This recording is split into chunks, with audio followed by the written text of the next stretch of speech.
Рахмет апай. Енді апай бізде үшінші сұрақ апелляция жайында. Апелляция беру кезінде оқушылар көбіне қандай қателіктер жібереді және сол ұпайларын қалай қорғап қалуға болады? Енді апелляция деген балам, бұл адамның құқығы, иә? Барлық сұрақтарды адам жасайды, компьютер саралайды, қате кетуі мүмкін. Сонда бұл адамның азаматтың құқығын қорғау мәселесі бұл біріншіден. Енді апелляцияның ереже бойынша білесіз, екі түрі бар. Біреу техникалық апелляция, біреу мәтініне байланысты апелляция.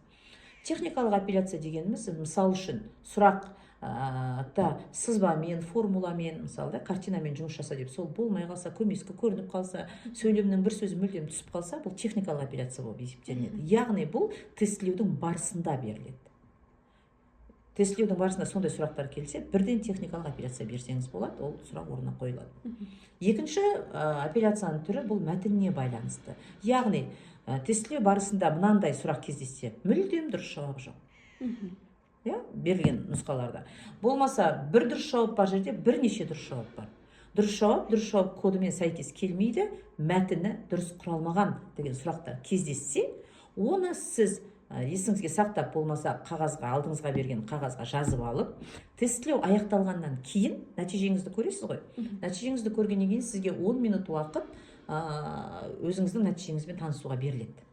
Ереже бойынша. Сол 10 минуттың ішінде сіз апелляцияға берем деп шешсеңіз, жоғары жағында бағдарламада бастырма бар, апелляцияға өтініш беру деген. Соны бассаңыз, 30 минут уақыт сізге апелляция беруге беріледі.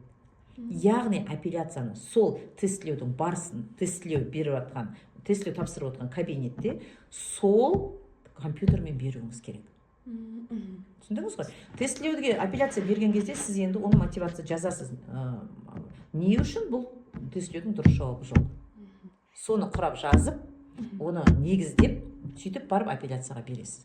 Апелляцияға бергеннен кейін сіздің жауабыңыз сіздің жеке кабинетіңізге келеді. Оған дейін сертификат шықпайды. Енді бұл жерде балалардың жіберетін қателігі қандай? Түсіндіру жұмысын дұрыс түсінбей қалады, кейде ережені дұрыс естімейді, оқымайды, кезекші мұғалімнің түсіндіру жұмысын мұқият көңіл қойып тыңдамайды да, тестілеуді мүлдем жауып кетеді. Апелляциясы тестілеуді аяқтау деген бастырманы басып, басты бетке шығып кетеді да, далаға шыққаннан кейін оны бесіктен қайтып келіп тұрады, мен апелляция беруім керек деп. Сіз бағдарламаны жауап қойғаннан кейін болды, сіз тестілеуге апелляцияға бере алмайсыз. Осы мәселені бала мұқият білуі қажет. Енді сізге келесі сұрағым, шекті балл жайлы айтып өтсеңіз. Енді бұл шекті балда біз тек қана ойлаймыз, ұлттық бірыңғай тестілеудің пәніндегі шекті балды алсақ болды деп көп оқушылар солай ойлайды. Шекті балдың өзінің бірнеше түрі бар. Бірінші ұлттық бірыңғай тестілеудегі шекті бал. Білесіз ғой, әр пәннің өзінің шекті балы бар. Мысалы, оқу сауаттылығы мен математикалық сауаттылықта 3 балл жинасаңыз, сіз шекті балды өттіңіз. Қазақстан тарихы мен таңдау пәніндегі 5 балл жинасаңыз, сіз шекті балды өттіңіз. Жалпы балл 50 балдан асса, 50 балл жинасаңыз, сіз университеттердің, жоғарғы оқу орнының ақылы факультетіне оқу мүмкіншілігіңіз болады. Солай ғой. Ал екінші шекті балл мемлекет қойған шекті балл. Бүгінгі таңда ең жоғарғы шекті балл бұл педагогика және құқықтық саласына 75 балл жоғарғы шекті балл болып тұр. Екінші шекті балл бұл мысал үшін ұлттық университеттер бар ғой. Мысалы, Қазақ ұлттық университеті, Алматы педагогикалық ұлттық университеті, соларға түсу үшін сіз кем дегенде 65 балл жинауыңыз керек. Енді бұдан екінші түрі бар шекті балдың, бұл университеттер өздері қоятын ішкі шекті балы бар.